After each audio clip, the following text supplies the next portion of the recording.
What's up, guys? Sean Hilliker here. I've been absent for a while for YouTube, but if y'all didn't know, I actually moved from Augusta, Georgia back to my home state, Texas, and we are here at Dallas, specifically at LBJ Grasslands right now, just checking it out, exploring it. But yeah, finally back to Texas after 5 years in Augusta. Work brought me back, and excited to be here. But today I was just trying to do a little walk around and then kind of explore the LBJ Grasslands. It's kind of what it is, what it looks like, and what to expect here. So let's go.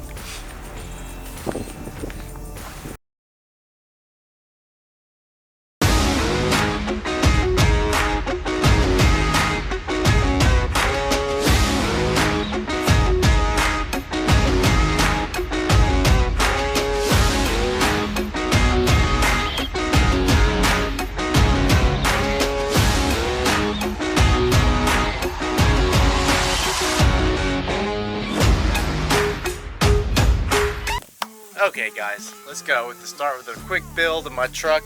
Kind of just show you what I have going on so far, what's new, what's being added, and what's being worked on at this moment. So right now we have on the back of the truck, and the biggest thing first to notice is new roof rack. We are currently building this out of extruded aluminum. This is the 30 by 15, which is the 3" by 1.5" thickness. Got the design off of just kind of created an AutoCAD myself. Kind of took some angles, knew I needed to reach a certain height on these tires, these 37 tires. It was a big issue of why I replaced it. My other Relentless racks, which were only about, what, the 9" ones. So I needed height to get my rooftop tint. And that's kind of that. Built the brackets myself. Like I said, AutoCAD, just sketched everything up, cut it out, grinder. In my garage, nothing fancy. Didn't have to go to any special vendors, anything. Extruded aluminum was probably like $200 for all that. Tires, got just brand new Toyo 37 MTs. I've been running these tires for the past, this is the third set now. Every single one I've gotten at least 60,000 miles out of them. Nothing really added. I would say probably the biggest thing I've done is delete all the decals on my truck. That was kind of a 2021 thing. I was just trying to get it all blacked out and take all the decals out. I've changed the headlights out. They are now the 2019 TRD Pro blacked out with the LEDs. So this is a 2014 model Tundra. And everything's blacked out on it with the TRD Pros headlights, and then the tail lights. We are using the Spyders off of just got off Amazon, but they're pretty sick. I'm not a fan of them when they're just kind of like ambient, or just like this, nonchalant sitting here. But when it's turned on, lit up, the white's actually a red, so you get like two little horseshoe red on the back side, and it actually looks pretty clean. I'm not a big fan of all that chrome inside there, but nothing you can do. It's just hard to tell when you're far away. Since I'm back in Texas, I actually had to rig up a license plate light. So the wires were already there, just needed to hook up the light, which is kind of like a little ghetto rig. Nothing too fancy. What's in the bed, I haven't really talked about this too much. It's been on my Instagram, but picked up a aluminum 10-pound tank for CO2. Hasn't been charged yet, I haven't tried it yet. I just finally mounted it, have been sitting here, and just in the time with the moving and all that, and just haven't been able to really focus too much on getting a lot of the stuff. I've had a little project, just try to get it done, and then after that, it's just kind of throwing on the truck and how to move to Texas. Another thing in the bed is My jacket's in the way, but we have a Harbor Freight racing jack. So I took a Harbor Freight 2-ton jack.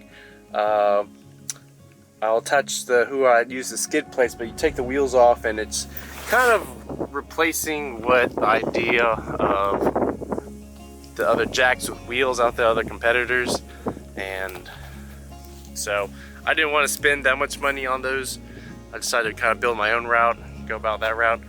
But yeah. And overall on the outside, like I said, took the decals off. We don't have black pearl on the bed anymore. We don't have all the decals in the back windshield, which is an easy using a X-Acto knife blade and a rubber wheel on a drill helped a lot. Rubber wheel on the drill helped a lot on the paint. No promises you won't get a little slight scratches because it is a rubber creating friction on the paint, but it worked really well getting those stickers off. And I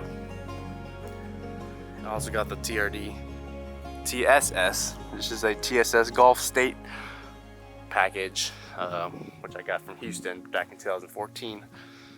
They still make them, but any additions? No new additions. I just said I had to replace the battery in this thing the other day. It was yellow top Optima. Had that for about 4.5 years. It was about to go out. You know, just cold weather at that time frame. Every 5 years, you kind of have to switch it out. But that was another quick fix. A lot of maintenance issue this year. So 2021 was a big expense for maintenance. The truck hit 190,000 miles on it. The last 5 years in Georgia, had to put a lot of miles in just for work. So we had to, let's see, we had the alternator go out, the water pump went out at like a month apart, and so that was very expensive. It would have been nice to done it at once. We went ahead and replaced the serpentine belt.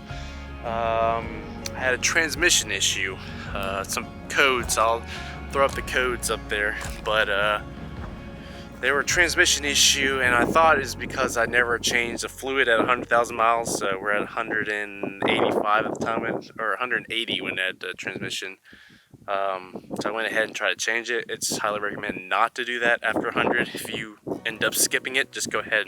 They tell you just go ahead and skip it at all, because you can end up adding the new, I guess, the fluids as additives in there that can break down the clutch plates if you don't normally do the maintenance schedule. So it's highly recommended if you miss 100,000 not to change fluids, but that wasn't the issue. It did help shifting a little bit smoother, but what the main issue with my transmission was, it would lock me out of 5th and 6th gear. So it was 1 through 4, and then it would lock me in 4th gear, and going down the highway at 80 miles an hour, just running at like 4,200 RPMs, and that's kind of what happened for a while. I finally just kind of diagnosed it from the forums and all that, and was able to determine that it was just a sensor plug that went out, and output rear sensor. So that was a $100 fix for Toyota. So it wasn't too bad. It was just kind of scary, you know, as your daily driver, and you beat the shit out of it. But for your transmission not to have issues, it could be daunting a little bit. But we got that all fixed after that. Popped that sensor in, and it all came back to work together, and had no issues after that. Other maintenance issues, kind of clean it up a little bit. Back in, I want to say January of 2021, we did have a first trail damage. It was, I don't know if you can see it. I've had some pictures where I run like a little band-aid on it. It's like a 8-inch band-aid I just slapped on it for fun, but it kind of smashed it in a little bit, and you got some scuffs, and some of it is to the steel, so I'm not really sure if I'm gonna go ahead and fix it or just kind of leave it as it is. This truck is gonna be mainly for fun. I mean, obviously you can tell dusty right now and dirty just for the trail riding at LBJ Grasslands, but this truck is pretty scuffed up. It's needs some TLC, which I've been trying to get for 2021. Besides that, windshield cracked. You know, I've had this thing for 8 years now, and got like 5 cracks in the past year and a half, and they all started connecting in the bottom. You can see that it's like a good 3.5 feet line, and it goes vertically up. And I got a couple more cracks. That's unbelievable. Never had cracks in my life until a year and a half ago, and just all of a sudden just started getting a lot. What else? I will probably demonstrate it at a later point, if not, but rock lights.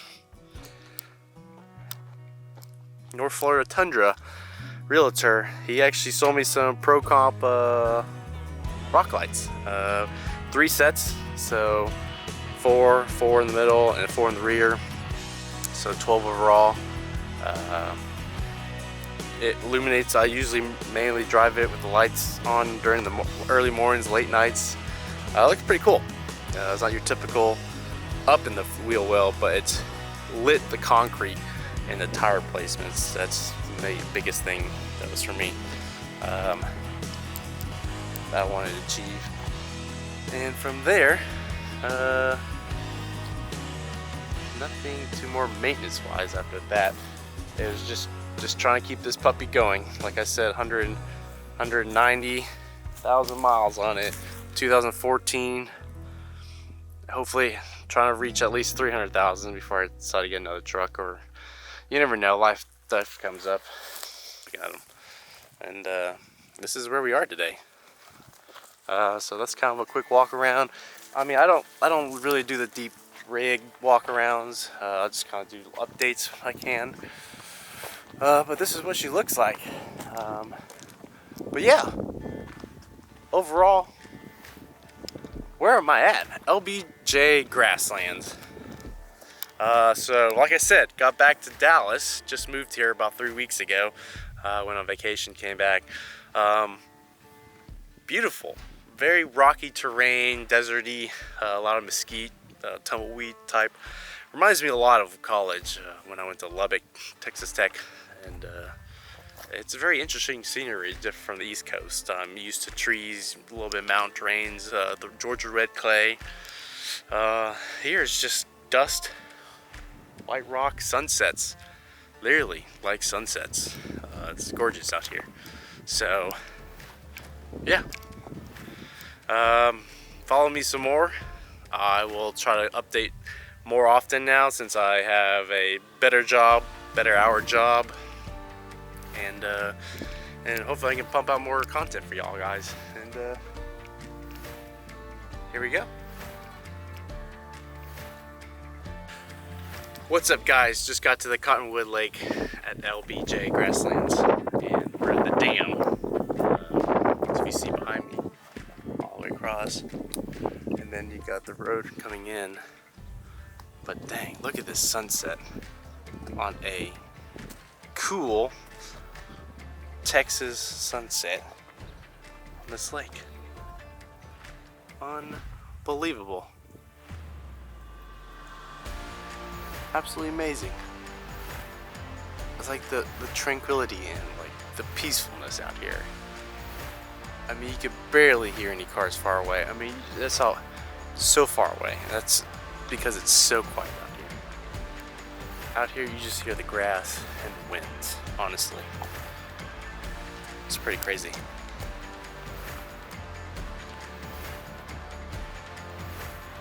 Just listen.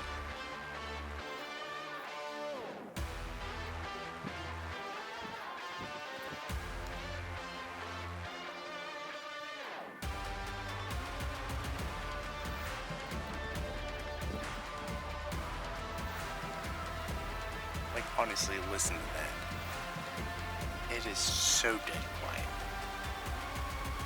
Literally just grass and wind. And the jet. That's probably like 20,000 feet up in there. That's it. It is so quiet.